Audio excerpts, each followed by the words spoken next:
first learned about AboutFace when we had a baby that was born with facial difference.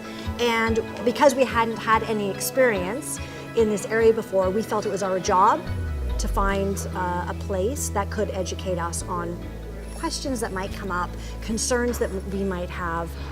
So I've been on staff for about 3 years, but I've actually been involved with the program since it started a bit over 10 years ago. I think it was 1994 when I was playing the role of Phantom in the Phantom of the Opera, and they approached us. And I think because Phantom is about a scarred face, there was an identification with what AboutFace is about. AboutFace has actually been pretty prevalent in my life for a very long time. When I was a little kid, they offered a lot of services to my family to connect them with other people who had children with facial differences. You know, I was asked to do the event, and I did some research, and I said, hey, this is exactly what I'm about. I have a love of people. It doesn't matter whether you're tall, short, a different color, or you have some sort of difference in you. To me, you're a person.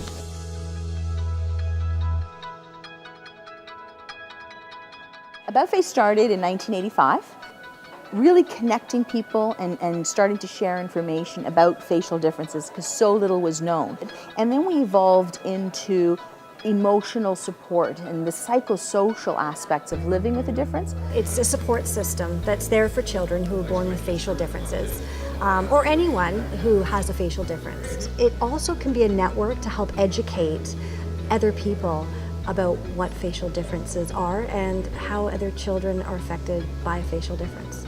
AboutFace, to me, is self-empowerment. It's the ability to become comfortable with my facial difference, to be able to speak about my facial difference with others, and to educate people, make them more aware of what it means to have a facial difference and how to respond. Because a lot of kids, they haven't met somebody else with a facial difference, and you know, we all have differences, and most of us at some point have thought that we're the only person like us and we're alone. And so it's really amazing to see kids come together and to meet and to know that they're not alone. And so knowing that there's somebody else who has gone through it, there's someone else you can ask questions, is really important.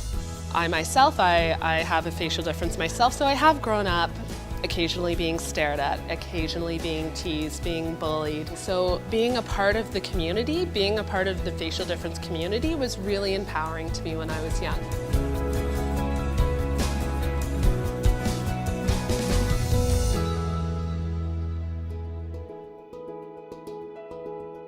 Camp is one of the most special programs that we have, and it's one of the most tangible and impactful programs that we have. It's a place that they wake up at and they don't have to worry about people taking second glances at them because everybody who's there is affected with a facial difference. At camp, kids get the opportunity to come out of their shell, to be themselves, to understand that not only do they have a facial difference, other kids have facial differences too. And it's an opportunity to be released from the trappings of a society that says, you know, it's better if you look this way, it's better if you look that way. You can just be yourself. And kids at Camp Trailblazers are empowered to accept their facial differences. We can see a difference when kids come back from camp. They are happier, they feel valued, they feel empowered, they feel that they can conquer the world. And that's exactly what, you know, a 14-year-old should feel like, and a 15-year-old and a 17-year-old. One of the things we did this year at all of our camps was each camper was asked to make a goal for themselves. So for some of them, it was improving their swimming skills. Others, it was for working on skills outside of camp, life skills, such as I get nervous talking to people, I get nervous talking to someone in public or at a store. So their goals at camp was to talk to a new person every day. A lot of the volunteers, the adults that go to camp, are adults with facial differences too.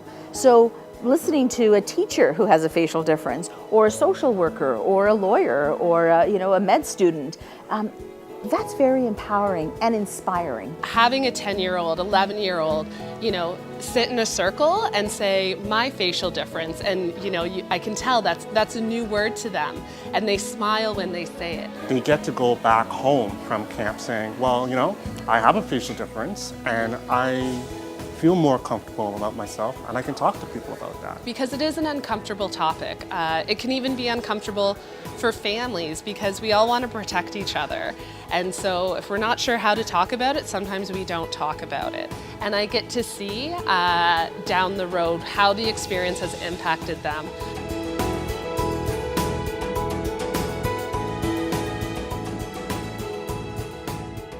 I was 10 years old when I first stepped on that Camp Trailblazers bus.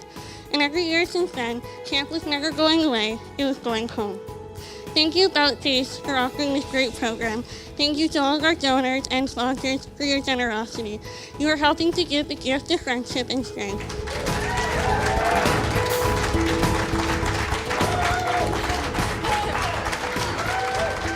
Even though it might not be intentional, we are taught to be wary of people who look different, so we still are in a place where, if you look different, it does have an impact on your life. It has an impact on your interactions with other people.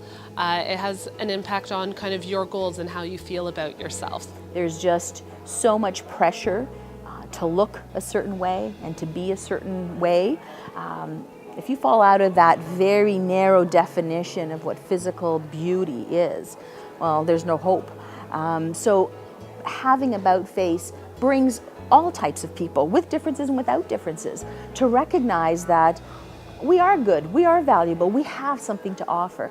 And I'm so glad that AboutFace helps these individuals get past that and to become strong leaders, and for them to tap into courage of conviction. Well, I think that everybody deserves to have a great life and to be treated just as equals, and that's what AboutFace is about. It's about the person, it's not about the book cover. The vision of AboutFace goes beyond facial differences. It's for people in general. We all want to feel valued, we all want to belong, we all want to know that we're a contributing factor in our communities. There is no other organization like AboutFace in Canada that works with facial differences. Maybe one face at a time, we can change the approach on how we look at people.